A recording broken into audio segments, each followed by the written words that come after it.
Gabriot here with part 2 of the complete Divinity DLC Monster Train Guide to Hellhorned. Going to be looking at banner units today. We already looked at the infusions themselves of all the units, but now we're going to focus on just the banner units themselves, how you might use them, what their strengths, weaknesses are.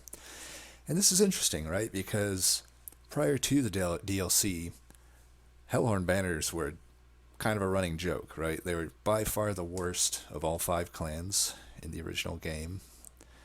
And man, I gotta say, hats off to the devs for the rework they did on a lot of this. They reworked 3 units themselves on top of just adding pretty useful infusions across the board. And not that Hellhorn was ever in a weak spot, it just kind of was, it just never felt good to visit a Hellhorn banner outside of getting Deranged Brute. But now I'm pretty excited to see Hellhorn banners. I think they're right in the mix with some of the best banner units in the game now, when you factor in both infusions and just the units themselves. Still not probably the best, but definitely not the worst. So let's go ahead and get into it here. We're going to start with the 3 banner units that got a rework. Horned Warrior.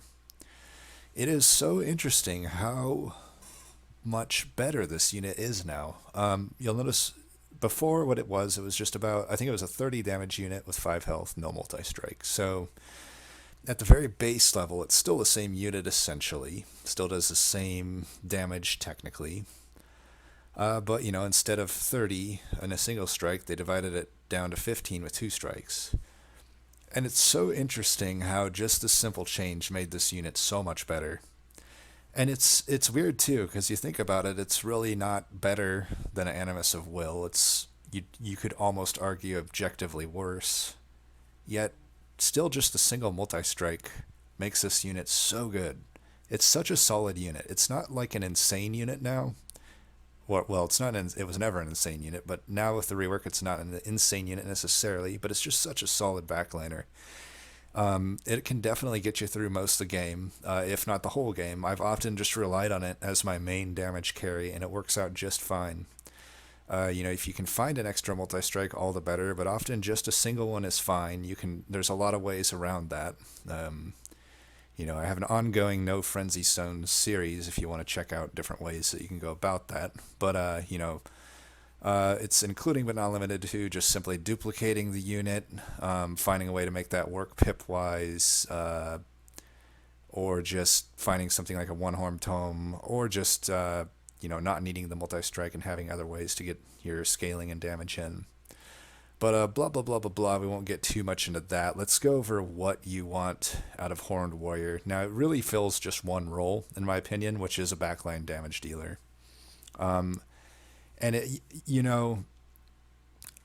was hard to really signify this in the roles section here, but really, if you're adding Horned Warrior and you're gonna keep it, you should really look to have it be your carry. The only case I would say it's still useful outside of that is if you have a floor that just sort of naturally has a wide scaling, like something like an Endless Fledgling Imp, or something that has like Rage on Strike like Paraffin Enforcer, or Rage on Slay like why can't I think of his name? Okay, spoiler alert, let's skip ahead. I know he's where is it? Branded Warrior. Yeah. Branded Warrior. Something then you don't necessarily have to focus on it being the carry, but in a general sense, I like to, if I'm gonna use it, make it the carry, And which means the good combos here, you're going to want to get those carry type of upgrades like multi-strike and quick. Large Stone is not horrible on him either, as long as you can justify that extra pip.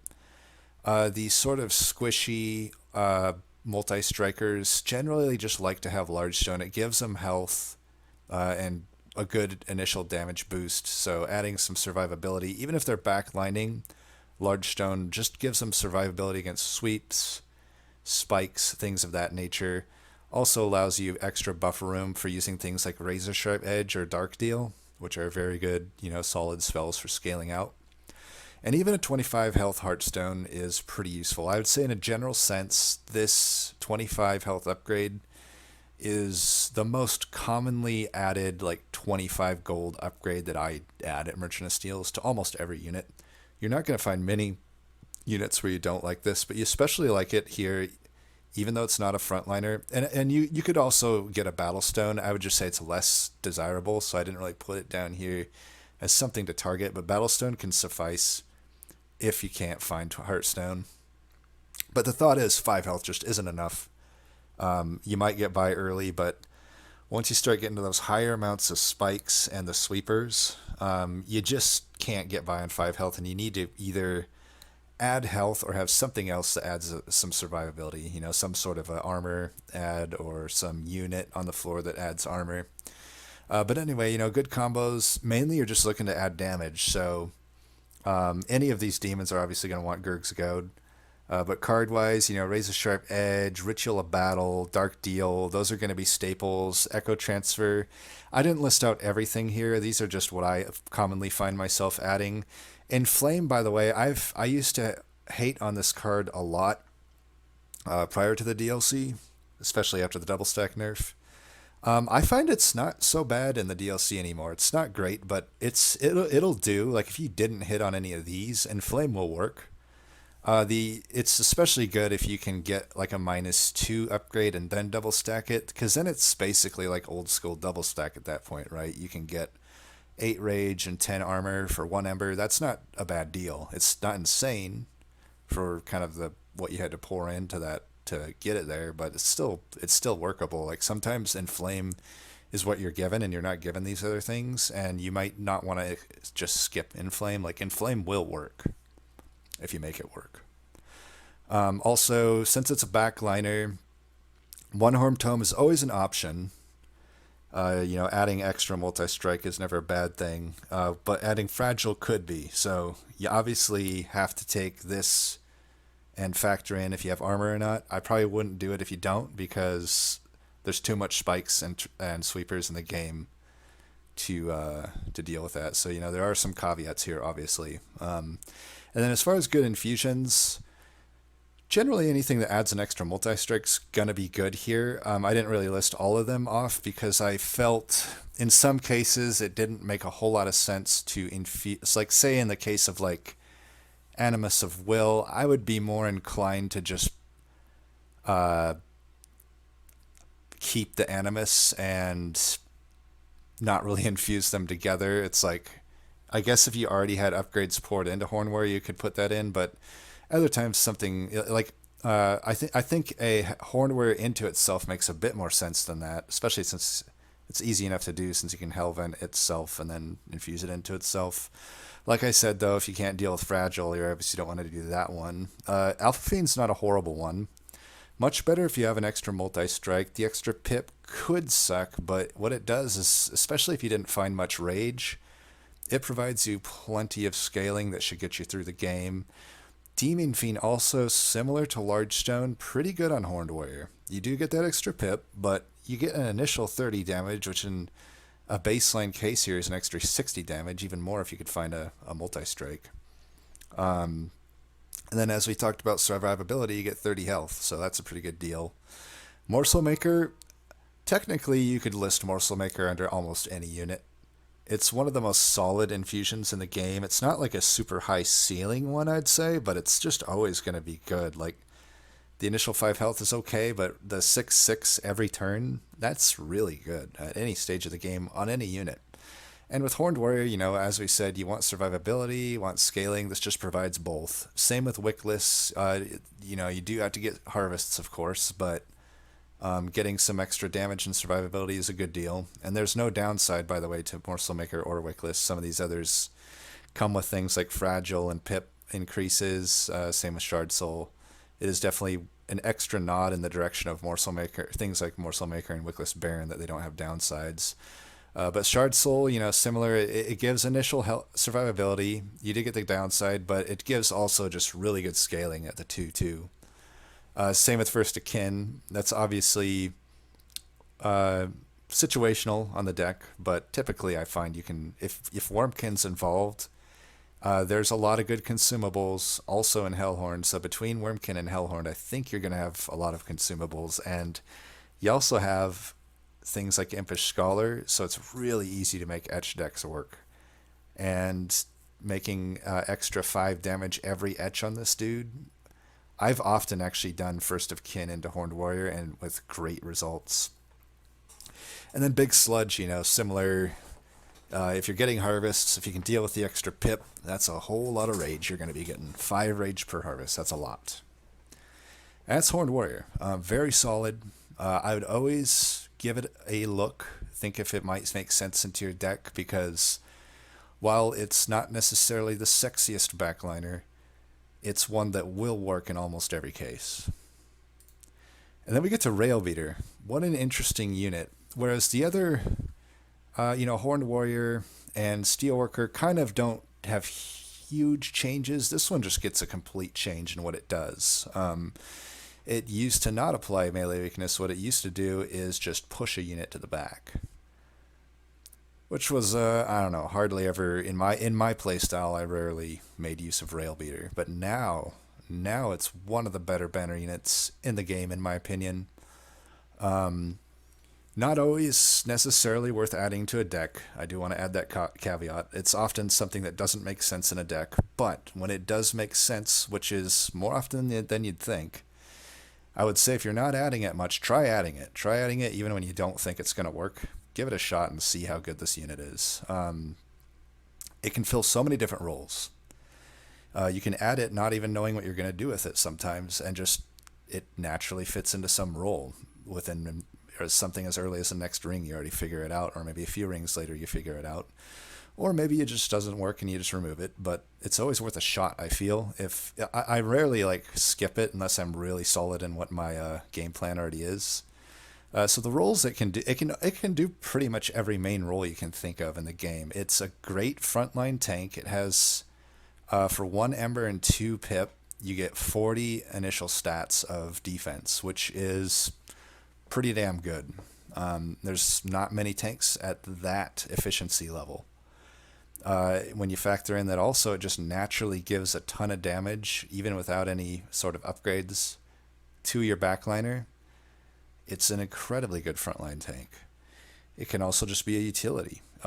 Maybe it's not your tank or your main damage dealer, but you just have it in the mix to add a bunch of damage to your backline. Totally fine in that scenario too. And it can also just be your damage dealer.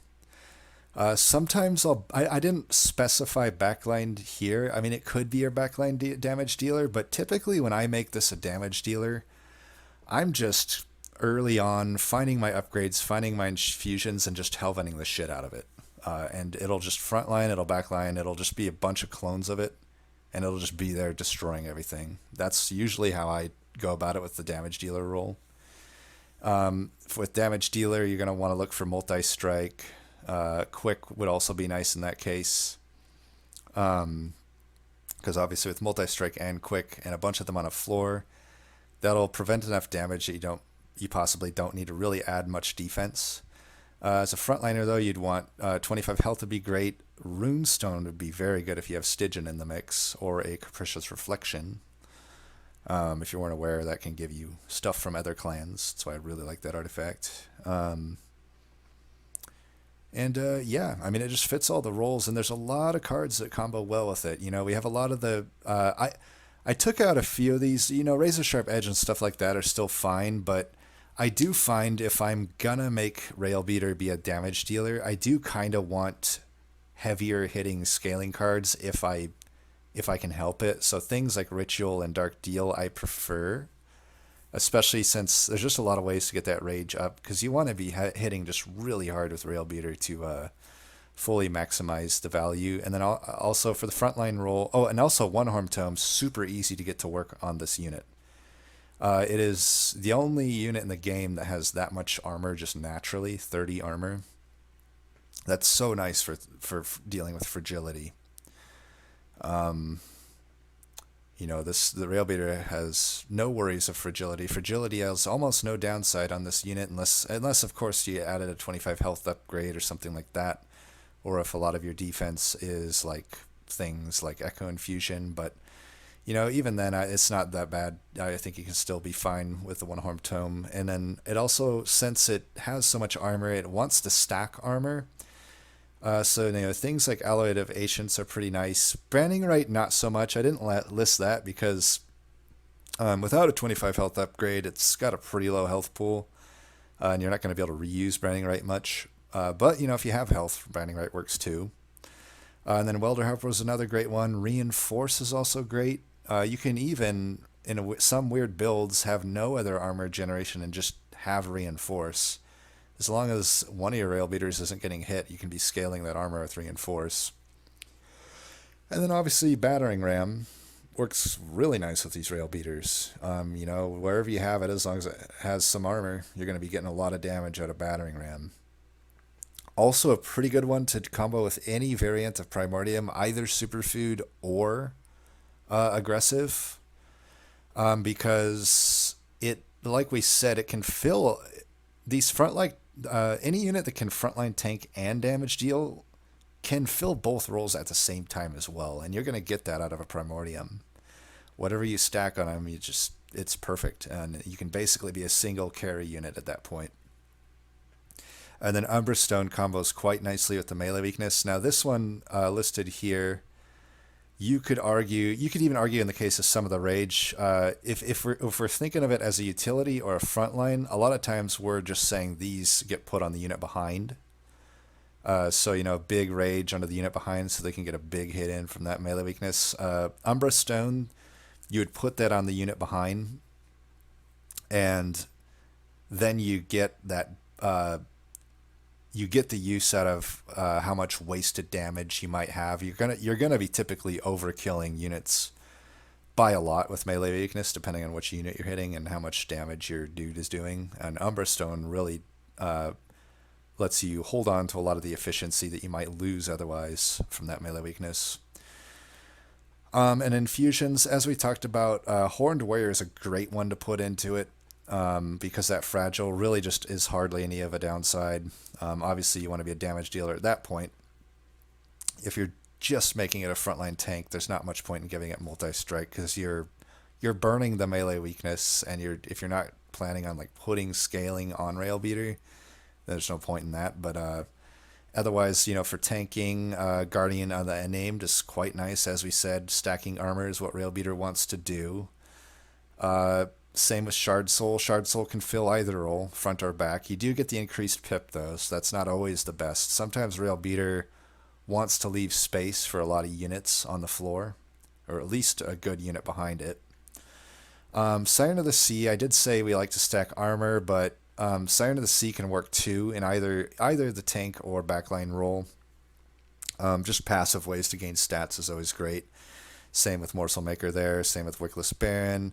And Legion of Wax, I thought this was worth adding because Legion of Wax, often you're trying to infuse things into it to make it broken. That's obviously what you usually want to do with Legion of Wax, but that doesn't always, you're not always given that opportunity. And I gotta say, if you're frontlining with Railbeater, or any unit in general, Legion of Wax is quite a nice unit to put into a frontline unit.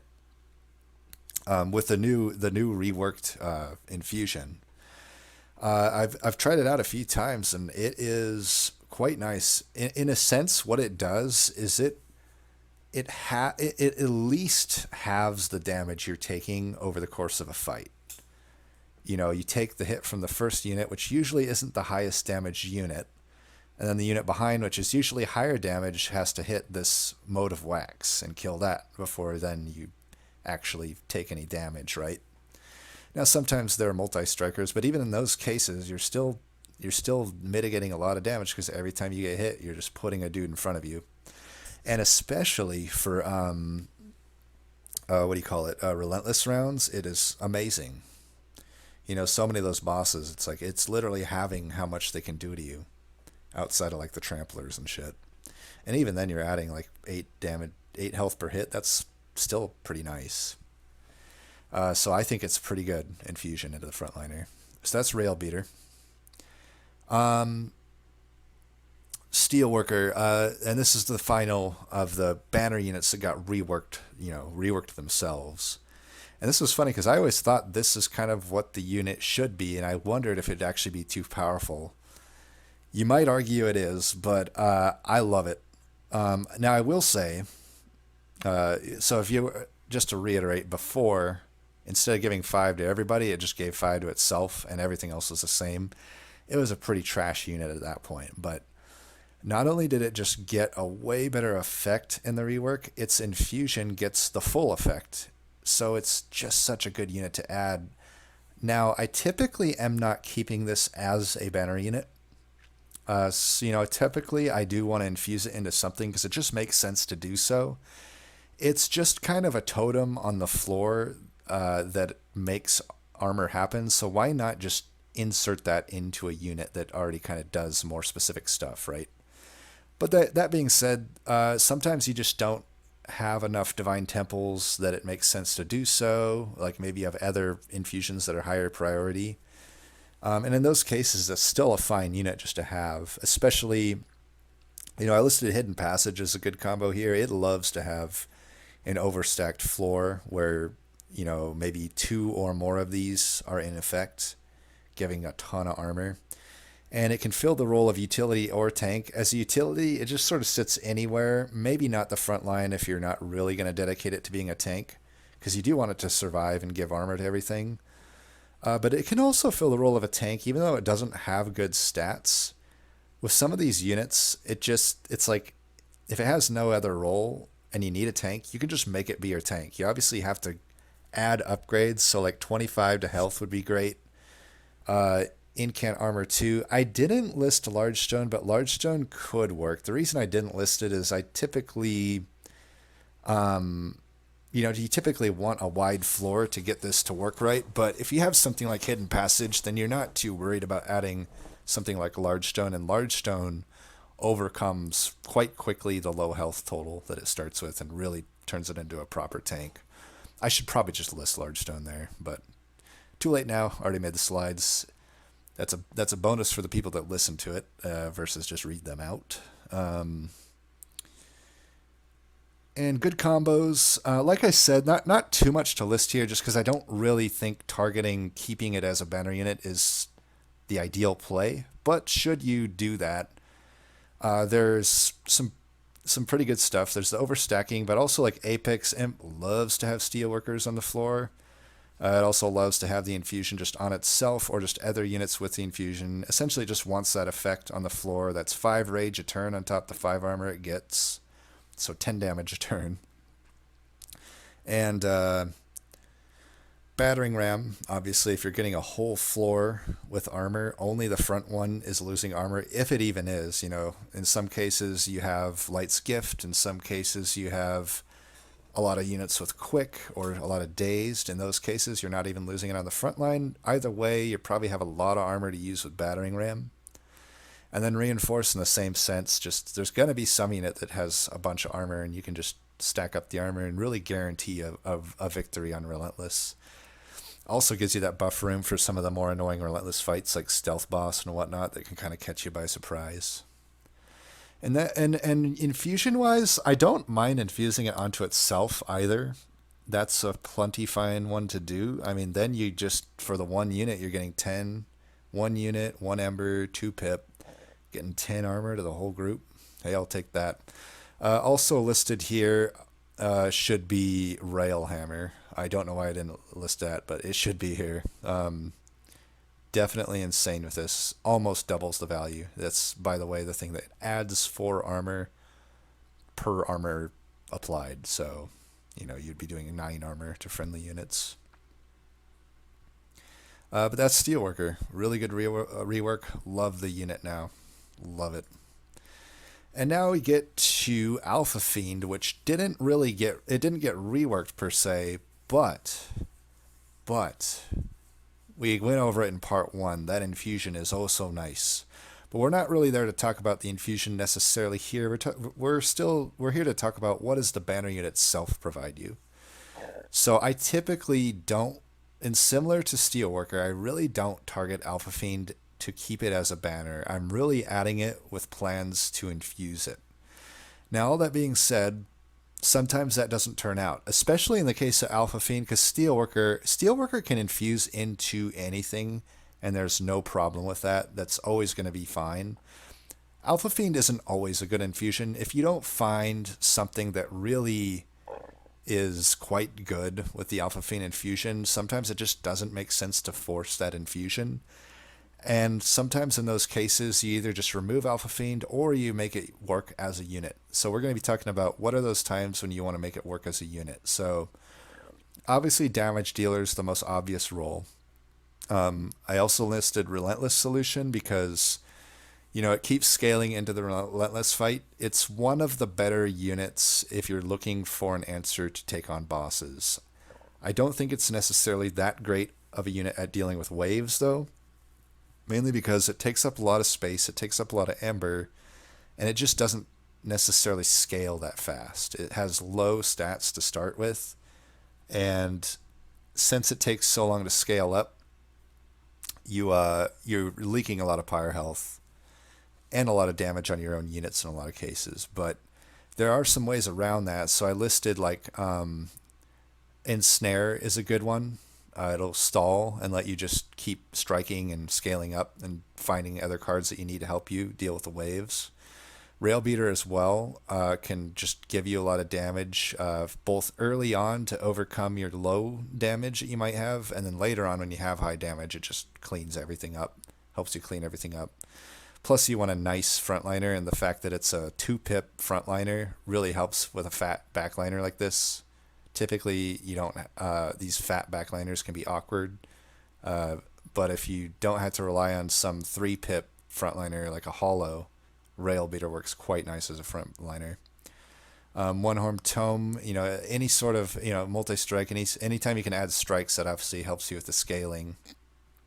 But also, defense is nice because it does have a pretty low health total. I also said early game stopgap. It is. That would be if I'm adding something like Large Stone to it, since it's already a fat unit. If I'm adding Large Stone to it, it's because I'm not very confident about my early game, and I want to guarantee that I can get through the early game. It is perfectly fine to do that, and then later on either remove it or infuse it, or just keep it around if you want. And in those cases, Large Stone works. You're basically, if you're doing that early game, you've kind of committed, outside of something like Hidden Passage, to basically having a whole floor dedicated to Alpha Fiend. But having it start off with 25 damage and 65 health allows it to have a lot of survivability, get around some of those early issues with scaling, and pretty much guarantee the Relentless. Because you got to remember, there's a lot of times when you just, especially like Ring 2, there's a sweeper boss, there's a boss with spikes. If you don't have something if you don't have some scaling and you don't have some tankiness, you're not going to get through that ring. And sometimes Alpha Fiend is just what you have to make that happen. Good infusions. I didn't really list anything here other than Morsel Maker, because honestly, when I thought about it, in almost all cases, it just made sense to infuse Alpha Fiend into the other unit if I was going to do an infusion. Even if it wasn't an insane infusion, if I was going to use Alpha Fiend as part of an infusion, it just made sense because most other units are not they're not 3-pip initially, so the pip increase keeps them at the same pip, but usually they're 1 ember, and have at least as good a stats as 10 and 25, with probably an additional effect that could be good. So really, in almost every other case, it just made sense to infuse Alpha Fiend into the other unit. But in Morsel Maker's case, it didn't. In that case, it did actually make sense to probably put Morsel Maker onto Alpha Fiend. But that's Alpha Fiend. It's it works as a unit, but I would target it more as an infusion. And then Branded Warrior, similar kind of story. As a unit, I don't find it super exciting. And in a lot of cases, in almost every case, it just made sense to do the reverse, essentially. Like, if I was going to use it as part of an infusion, since it gets the entire effect, essentially, with no downside either, by the way, just a, a, 10-5 unit, I'd almost, in every case, just be better off putting this infusion into the other unit. Except for Demon Fiend, I think made sense to put into Branded Warrior, because at that point, you're just basically going to 3-pip to get some pretty good starting stats. It'll help a lot with getting that initial slay off and just giving it survivability. And I wouldn't want to keep the Demon Fiend usually, since it's 4 Ember and 3-pip. So it's like, why not have a 1 Ember 3-pip unit that has almost the same stats, but for 3 Ember less, you basically sacrifice, 10 damage and like 15 health. Seems like a better deal to me to just infuse Demon Fiend into Branded Warrior in that case. But anyway, its role, usually it's just going to be a utility. I don't typically, if I am going to use this as a banner unit, which again, I don't really target to do that. It's more of an infusion for me. But, if it is a unit, typically I just use it as a way to scale out rage. Sometimes that does mean it is my main carry, like my backline damage dealer that I focus on and put upgrades on. But in a lot of cases, I'm just positioning him such that after the frontline tank is killed, he just gets an easy kill on one of the backliners. That's more of what I use Branded Warrior for. And good combos. It actually, I listed Primordium. It definitely combos pretty well with Superfood Primordium, in that you get these slays and then the rage goes to the whole floor. And remember, with Superfood, that rage basically comes back full circle, so you kind of get this compounding effect of like slaying and creating rage that then comes back every turn, and then every slay you get from there on out just keeps stacking. So it's actually pretty good with Superfood as a carry. It's obviously good with Deranged Brute. Also, I listed Fury Stone. There's a few units where Fury Stone makes a lot of sense on as a 25 gold upgrade, and this is one of them. It already starts with 4 rage, so you're just stacking on to the additional rage, and since rage is almost certainly the way it wants to scale its damage, you might as well just start it with some rage. And then rage scalers, it likes an overstacked floor. The wider it can spread that rage, the more value you get out of it. And Ensnare is good. Ensnare is just always good. I'd say this is just an always good card, but particularly in this case, if you're having trouble getting the slays, you can use Ensnare to get some of those squishy frontliners up to the front. Now this obviously, I didn't list Quick here, but I think in that case you'd want to put like Quick on Branded Warrior. That way, when the backline unit that's not getting slayed stays and then comes to the front, you can then use Quick on it. You could also even say like Vine Grasp could be good in that type of scenario. Basically, the idea is you want to displace the backliner to the front so that you can kill it. But that's Branded Warrior. I really don't target that unit as a unit. So really, Alpha Fiend, Branded Warrior, Steelworker, I don't target to keep them as units. I like them much better for their infusions, which I highly value. And Demon Fiend, this is probably my least favorite of the uncommons. If not that Hellhorned needs any buffs, like I said, I find them the strongest clan in the game right now. But if they were to lower the Ember from 4 to 3, I think it would make sense on this unit. But it's unnecessary. I think right now it's fine to just have a unit that's kind of lackluster. I actually found it even better in the pre-DLC as a unit than it is now. I find it even more kind of lackluster now because the 50-50 stats really aren't that insane in comparison to like sharded up floors. All that being said, I guess it's easier to play it now. It still is fine with like Volatile Gauge or I forget the name of this, but the one that takes 2 Ember cost off every banner unit, and Sketches, obviously. Gurg's Goad. Even the Firebox works with it if you plan on trying to get him out the first turn. But generally, I would just I would similarly to those other uncommons that I just listed off, I typically just use it for the infusion. But as far as what infuses into it, I know I didn't really say I do this, but it's workable if you want to. You could basically use these like Consumer of Crowns and Pyre Chump or Amber Reduction cards. Then it just makes it easy to get out.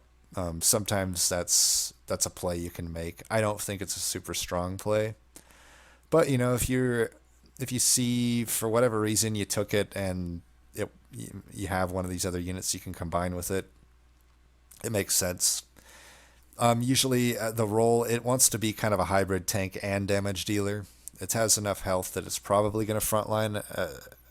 You might want to use Hidden Passage to overstack a floor or Sketches just to blast them all out. Even at 50 health, though, I find a 25 health upgrade isn't too bad. You could even list Large Stone here if space isn't a concern. If it is a concern, though, it's already kind of a fat unit. So Large Stone typically isn't necessarily something I target, but Multi-Strike and Quick definitely are. That's going to add a lot of value to the unit.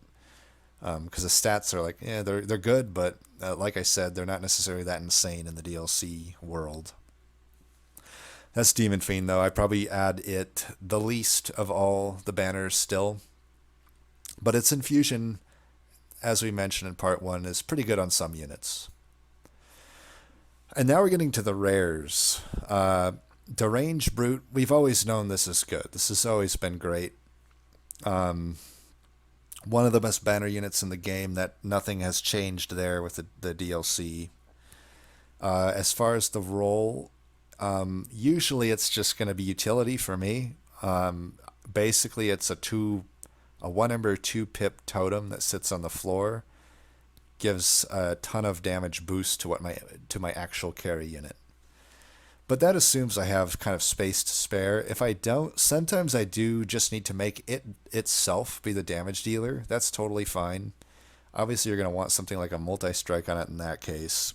Or also similar to Branded Warrior, Fury Stone's quite nice on it. I mean, if you think about it, that's 21 damage. Since I'm getting an additional 3 per stack. Well, sorry, that's not 21. That's 21 on top of the 14, so 30. Well, I don't know. Why can't I do that math? 34 or whatever it is. You know, check my math later. I'm kind of brain dead at this point. Run on empty. I'm running on empty here, but we're gonna close it out here strong. Stay on target. Deranged Brute. Yeah, Rage is good. And also it can be a tank. I mean, like I said, some of these utility units that if you already have your damage dealer taken care of, but you don't have a tank, they're totally fine to make a tank.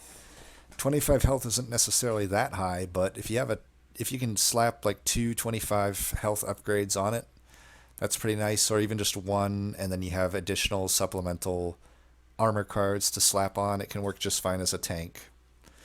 Just keep in mind that when that tank dies in Relentless or during the waves, you'll basically lose so much of the damage on that floor. So I don't love it as a tank, but I often do have it as a tank just because it's the only thing that makes sense.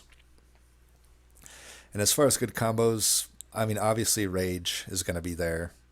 Apex Imp would as insane. We'll get to Apex Imp in a bit here, but as insane as Apex Imp is, add a Deranged Brute onto the floor and just laugh. Deranged Brute with Deranged Brute also pretty good. If you weren't aware, it definitely stacks upon itself, so you can get an additional 6 per stack. Hidden Passage is obviously great. Just stack more and more stuff on a floor with a ton of rage. It's gonna be good. Also, these rage units, Branded Warrior loves it. Nameless Siren loves it. Void Binding also is pretty nice. You can use that on anything, and it's going to be good. Yeah, and as far as infusions, well, I don't think there's anything that really makes a whole lot of sense to put on it in particular. Steelworker is obviously always a good candidate, since it's just kind of a totem usually, like I said. Deranged Brute onto Deranged Brute is okay in some scenarios. I would say I'd only do that if like I didn't have an overstacking type deal, and I didn't necessarily have the space to put 2 on a floor along with everything else that I needed to make a floor work. In those cases, Deranged Brute on the Deranged Brute sometimes just sort of works. I mean, it's not insane, but in similar to as we just talked about with Fury Stone, if you get the flat 10 is whatever, but 10 rage, that's 30 on top of the 20, so 50 extra damage initially. It's pretty good. And there's other things I could list here, but I just didn't think there's necessarily anything insane. Just all of the generally good infusions like Morsel Maker and whatnot are obviously going to apply to Deranged Brute as well. But yeah, I typically don't make this unit typically my main damage dealer or tank. Usually it's just sitting there as a utility, and I have a dedicated tank and a dedicated damage dealer, and I'm slapping all the upgrades on the damage dealer, which is hopefully like a sweeper or something that already has some multi-strike or trample or something else of that sort, something of that nature. And then the tank is just a better tank than Deranged Brute, hopefully. But that's Deranged Brute. And then Apex Imp, I gotta tell you, this unit for sure, sometime in the future, somebody's gonna look at this guide, and I guarantee you, this text won't look the same. Because this unit is so bustedly good. It has my vote for best banner unit in the game. And I would not be surprised at all if it gets nerfed. And I think even if it gets nerfed, it'll still be insanely good. They would have to nerf it pretty damn hard for it to be bad. It gains armor equal, or a rage equal to what the armor is. That's so insane. Now, if you shy away from this unit thinking, oh, I don't know if I have the deck to make it work, stop doing that. Stop doing that. You will make it work. Look at everything. I couldn't even list all the good combos here because I ran out of room. But let's go over the roll. Damage dealer first and foremost. This should read like God tier, God of a damage dealing, carry your fucking game, press I win button. But I just thought I'd limit to damage dealer. And technically it will naturally be a tank as well. Usually with an Apex Imp, I'm just Hellventing Apex Imp, and whatever it's, hopefully I infuse it before I Hellvent it, but I really don't need any other units other than Apex Imp. Of course a Deranged Brute would be nice, but typically I don't need any other units other than my Apex Imp. And I just Hellvent the shit out of that. So one of them is going to be a tank. The ones in the back will naturally be a tank too, because you're hopefully just getting armor to the whole floor. But anyway, Merchant of Steel, obviously multi-strike would be the god tier. Quick is also pretty god tier with it. If you can just prevent the damage, it's all the better. And also pretty damn god tier is the Runestone Incant, if you got Stygian or Capricious Reflection. That's 2 rage, an Incant. That's Nameless Siren levels rage from Incant on top of the armor that you get from it. Plus whatever other plethora of potential rage synergies Hellhorned has with it. Even better if you have Rail Hammer with that. You're getting an extra 4 armor per Incant, an extra 4 rage per Incant. Yikes. Good combos, like I said, Apex Imp with Apex Imp on the floor. That's a great combo. Deranged Brute on the floor is great. Steelworker on the floor is great, though like I said, typically I'm just going to put Steelworker onto something else that's on the floor, but the idea is you want the effect of Steelworker on the floor. It's so nice with Apex Imp. I love actually to just put Steelworker into Apex Imp. How the hell did I not list that as a good infusion? Well, I deserve to be taken out and just, it should definitely read Steelworker Infusion as the first one here. I don't know how the hell I missed that, but 100% I think probably the best infusion is Steelworker onto it. Because then the idea is you Hellvent a few of them and, say you got 3 on a floor. I often have more, but let's just say 3. That's 15 armor a turn to everybody, 15 rage a turn to everybody, every turn. Yikes. Welder Helper, if you have the space... obviously in a hidden passage type situation, the imps get thrown out the door. But in a non-hidden passage or overstacking type situation, Welder Helper, pretty damn good. It does turn out that one Ember and a Pip space to make 20 Rage happen, which is a double stacked Ritual Battle, by the way. On top of the 20 armor, it's a good deal. I did the math. It does turn out to be a good deal. Now, obviously, you don't care much about the health, so there's almost, similar to Railbeater, there's almost no downside to One Horn Tome. And yeah, you're just going to get like a easy way to get multi-strike. It's hilarious how good One Horn's Tome is with Apex Imp. Alloy, I mean, 25 Rage for one Ember on top of the 25 armor. That's a bit ridiculous. Turns out that for one Ember is definitely good value. Battering Ram, you're gonna have a lot of armor, so you're gonna have a lot of damage. And you know, I couldn't even list all the other stuff here, but we get some of the other clan clan combos in here. Like Shelter is obviously great. Shelter on Repeater is great. You just get that armor to the whole floor, get that rage to the whole floor. Symphony of Soul is hilarious on Apex Imp. I've gotten like 2,000 rage easy with Symphony of Soul, Apex Imp. Guardian Stone as well. Every incant you get an armor to the whole thing. I did also list Guardian Stone as a infusion. That's totally fine too. If you don't want to dedicate an extra card draw and pip space to it, you could just put it right into Apex Imp. Who cares about -5 damage? You're getting a rage every incant. That's pretty insane in the right deck, of course. Yeah, and then these infusions, Steelworker should be listed here. Shame on me, ring that bell. Ring the bell, put me through the streets. And shame, shame, shame. I should have put Steelworker here as a great infusion. It should actually get its own section here called Great Infusions, and Steelworker should be there. But as far as good infusions go, actually, yeah, it's off the screen. You can't see it. Great Infusion Steelworker, so I'll just list that one out. But Railbeater, 30. I listed it in the other guide, but if you didn't see that one, it's not necessarily that obvious based on the text, but the 30 armor that you get from this infusion does count toward the rage, so you start off with 30 rage. That's a pretty good infusion, I'd say. Apex Imp onto Apex Imp, just sort of objectively worse than the Railbeater one, because you're only getting 20 rage and 10 armor versus 30 armor and 30 rage. However, that's still a good deal. Apex Imp onto Apex Imp, if nothing else makes sense, is totally a fine infusion. And Horned Warrior, obviously, we talked about One Horn Tome, a great infusion to basically just get a free multi-strike with essentially no downside. Guardian of the Unnamed, I mean, as we've said, like 2 rage on top of your 2 armor per turn. Definitely a good deal. Per turn, not per turn. Per incant. It's arguably good per turn, but, per incant it's just insane.